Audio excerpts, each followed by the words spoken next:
In this video, we're going to talk about how to get off the diet roller coaster and lose the weight for good. Easier said than done, right? How many of us have tried every diet that's ever come out? I know I have. I've been around long enough to remember things like the grapefruit diet, the rice and fruit diet. Oh my goodness, there's been so many. And of course, we have the really well-known ones like Atkins, and we have things like intermittent fasting, etc. And there's not necessarily bad.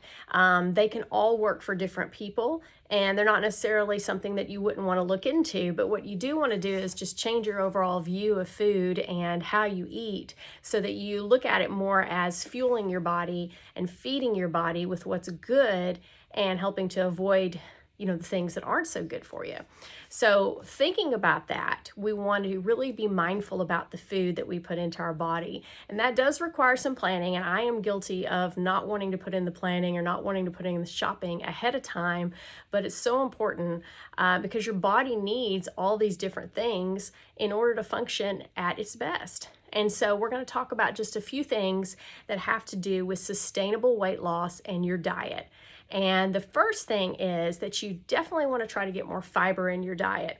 You can have more fiber, eat less, and still feel full. It is really important that you do this so your digestive system processes things and breaks food down the proper way. And then it also helps with your appetite to have more fiber in your diet. So definitely look at ways that you can do that, not just with whole grains, but with natural foods and fruits and vegetables as well, and what currently has naturally that fiber in it. The second thing is you want to prioritize plants, meaning fruits and vegetables. Why? Well, they're low in calories and they're high in vitamins for sure. High in nutrients. You want to aim for at least 5 servings a day. That is much easier to do if you incorporate small amounts into each meal and into snacks. So I know for me, I have a very small selection of vegetables that I really like. I have a few more fruits that I really like, but one of the ways that I get my fruits in is by putting them into a smoothie, and the smoothie has all the things I would need for a complete meal. We use Herbalife, we have for years, but there's lots of them out there that are really good. And then I pack it with frozen mango, frozen banana, and some reduced fat, reduced sugar, orange juice, and water, and it turns out really good. And that way I get in a couple of servings of my fruits. And then for our vegetables, try to work those into our meal. So whether it's an omelet or a breakfast bowl with some mixed peppers in it, or you have your lean protein at night with your green beans, your salad, whatever it is, try to make the majority of your plate the vegetables and the whole grains and a little bit of that lean protein, which is what we're going to talk about next. So you definitely want to have lean protein, and most of us as we get older, we need more protein, not less protein, because we have to support what's going on with our body. It helps to regulate our hormones, control our body fat and our appetite. If you want to lose weight, you need to be getting a good amount of your calories from lean protein. So nothing fried. Try to avoid the red meat unless it's a lean cut. There's lots of plant-based proteins as well, but you definitely want to get that protein in. So don't cut it out completely thinking, oh gosh, I can't have any meat, so therefore I can't have any protein. That's not true. You just have to find healthier sources to get that protein in. And sometimes those meal replacement shakes or other supplements can be another good way to get that protein in. You want to make sure you're reading the labels. So if there's too many ingredients on there, there's probably a lot of stuff that you really don't need. And so we want to keep those ultra processed foods to a minimum. They have all kinds of unhealthy fats, added sugars, added preservatives. So try to stick as close to nature as you can. Monitor your portion sizes.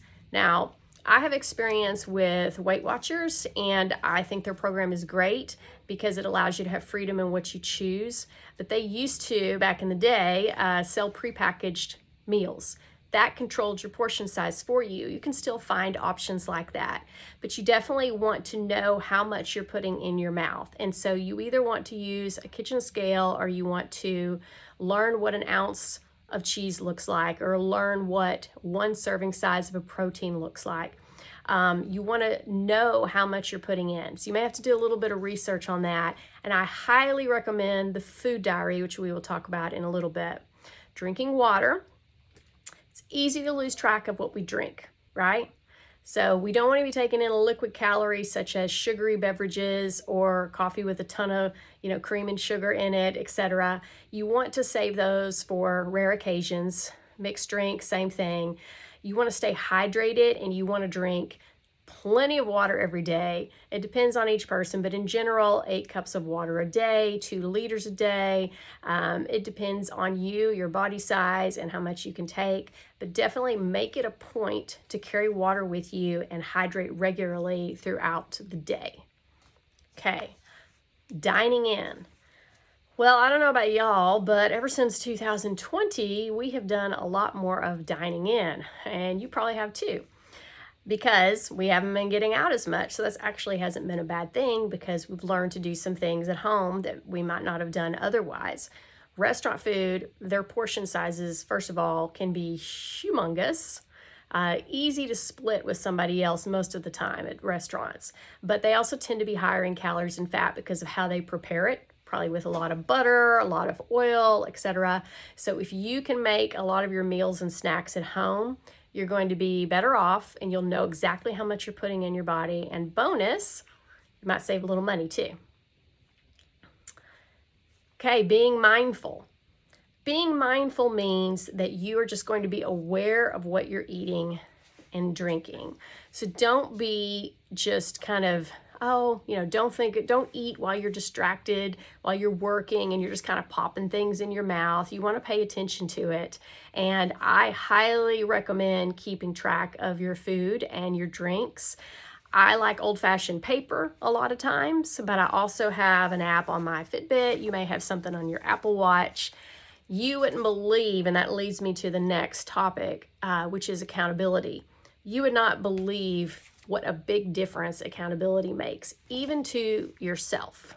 So if you know that you're going to have to look at that food diary tomorrow or at the end of the week, and if you know what your goal is, you are much more likely to be aware of that and make better choices. Along the same lines, even if it's just you, let's say that you decide you're going to weigh yourself once a week, or you're going to try on that favorite pair of jeans that have been a little too tight next week. You are going to answer to you. So make sure that you are keeping track and you are staying on task with how you're going to measure your success. The other part of accountability, of course, is if you have somebody else that can help you, like a trainer or a coach, or you're in a group of some kind. It's always easier when you have somebody else helping you out, because they're going to be there and they're going to ask you, like I do when I coach people, when I used to do my boot camps a lot. Monday was weigh-in day, and Monday was the day that we would turn in the food diaries. So they knew they had to do that over the weekend, so it made them much more likely to make wise choices. But even if they didn't, still had to give an account for what they ate and why.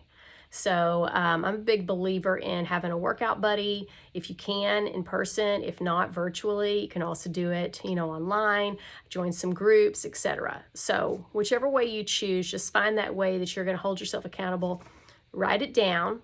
Keep track of your exercise and your workouts as well. Compare them week to week. And the last thing that you can do to get off the diet roller coaster and lose weight and keep it off long term is move more and allow for plenty of rest and recovery. So everybody's heard that whole thing, eat less, move more, it's the general formula. And we don't want to be too cliche about it, but the fact of the matter is that most Americans are rather sedentary in our daily lives because we have so many things that are just done for us. So sometimes it takes a real effort to get up and do something yourself. You have to do that. If you don't move, your body will not function as well as it should, especially as you age. So even something as simple as parking a couple of parking spots farther than you would like and walking. Something as simple as taking the stairs. It could be little things like making sure you get that evening walk in. You have to move every day.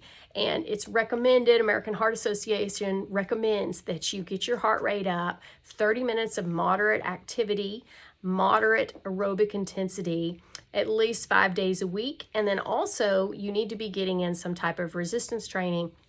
It's really important for your bone density. It's really important to maintain that lean muscle mass. And you also want to have the strength to do the things that you want to do. On top of that, you have the flexibility issue, so don't forget those stretches. I'll cover more of that later, but we lose our flexibility also as we age, and we don't want to do that. We want to keep working on it as much as we possibly can. So we want to dedicate, if you're having your off day, so to speak, that might be your day to take your super light walk and just do some stretches before bed.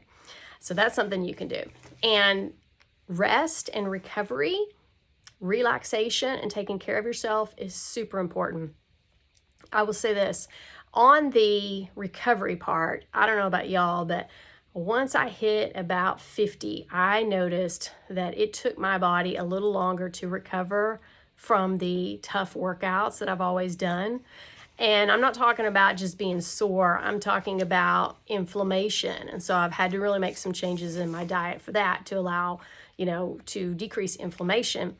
But also, I just needed longer to recover. And so that's one of the things that I've had to do. I've had to make a change is after my workouts, I need to make sure my body has time to recover. So I always say, if you're going to work your legs, you're going to have leg day, for example.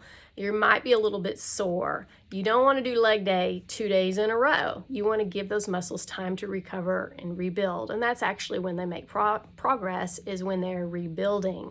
That's when you start to see things improve. So it's really important that you give your muscles time to rest, and also for your own health, that relaxation, not just for your body, but for your mind. Try to take that 1 day a week off, and make sure that you just let yourself mentally relax as well as physically. Get that sunshine, get that light walk in, but make sure you're taking care of you, getting plenty of sleep. Make sure you prioritize that. And so therefore you have things on two different hands. You have the activity and the movement, and then you have the rest and recovery. So you need both for a balanced, healthy life, and you need it to be able to have sustainable weight loss and to feel healthy and have more energy in the long term. So it can be done. It just requires that you change your thinking. Instead of short term, I'm going to go on this diet so I can get this done in, 6 weeks, and then you just kind of stop because you got there. You don't want to do that. You want to be thinking about your body, value yourself, value your health, and prioritize putting in the good and making long-term changes that you can stick with, and it just becomes a habit. It just becomes something that you do on a daily basis. So I would just encourage you to do that so you get off the diet roller coaster and you can lose the weight for good and stay at a healthy weight for many years to come. Hope this was helpful. If it was, please subscribe to the channel so you'll be notified when I put out new videos. Please like, and also put some comments in the comment box of topics that you would like to learn more about, videos that you would like to see. I plan on doing more, and thank you so much for watching.